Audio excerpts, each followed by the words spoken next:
Welcome to Dependable Flame, where we explore vintage petrol lighters, ashtrays, tobacciana, and other useful mechanisms. Make yourself at home. Today we are going to disassemble this brand new Zippo petrol lighter insert to see just exactly how well packed it comes from the factory. This is the insert that came in the 1965 brushed chrome lighter that I recently sent back to Zippo for repair. I've seen a lot of discussion in the comments section of other videos recently about how poor Zippo supposedly packs the rayon into their new inserts nowadays. So I thought we would go ahead and take this one apart, disassemble it, and just take a look at exactly how the wick is positioned in there and how that all relates to the rayon or cotton wadding. I assume it's still rayon that Zippo uses. See, everything is brand new, nice and stiff, including that felt base pad. You want to be very deliberate when you are first unscrewing one of those because they are very snug coming from the factory. Pull the flint out and you can see that that side is, well, not this side, the other side is grooved. So it was sparked. That's one reason why the unstruck condition doesn't really resonate with me. Pull the clean felt pad off of there. Looks like it, either way you use it, it's interchangeable in directions. The printing would be in the same direction no matter which side of the pad you had facing upward. Just going to need a little pick. These are not dental picks. These, I don't remember exactly. I think I bought these at Harbor Freight Tool several years ago. If you're going to do work on lighters, you're going to need some picks and tools like that, along with some long pliers. See, we pulled out just by grabbing a hold of the first piece of wadding that we could get a hold of. We pulled out about 3 of those little rayon pellets.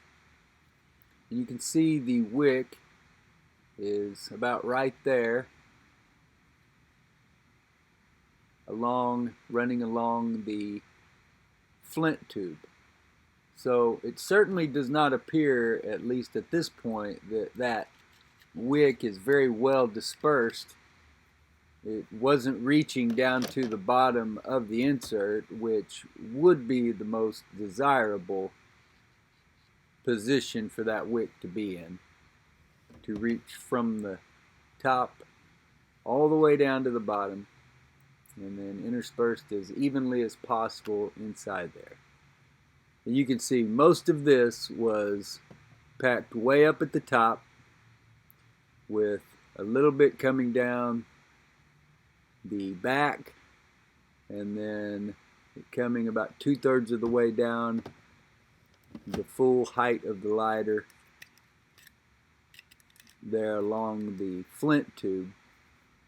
But no, I would say that they did not do a very good job of packing that insert, and certainly not by the instructions that I have seen. I don't know if they still include those instructions on the guarantee paperwork or the paperwork that comes with the Zippo, but the instructions that I've seen in the past tell you to put it in an S shape, not to wad it all up at the top and then just shove the cotton in around it. But that's alright. It's one of the reasons why we were checking it out. And I do think, to be fair, I will take the insert for the loss-proof lighter that is also brand new, and we will try to use it before checking it out and seeing what position the wick is in, just to see how well it works coming straight from the factory. I have not used it yet. Then we will open it up, disassemble it, and see what position that wick is in and all that. So I'm just layering it basically. Wick, then cotton, then another couple of the pellets of cotton, which will form that next level or layer, and then we'll fold the wick down over that and repeat the process.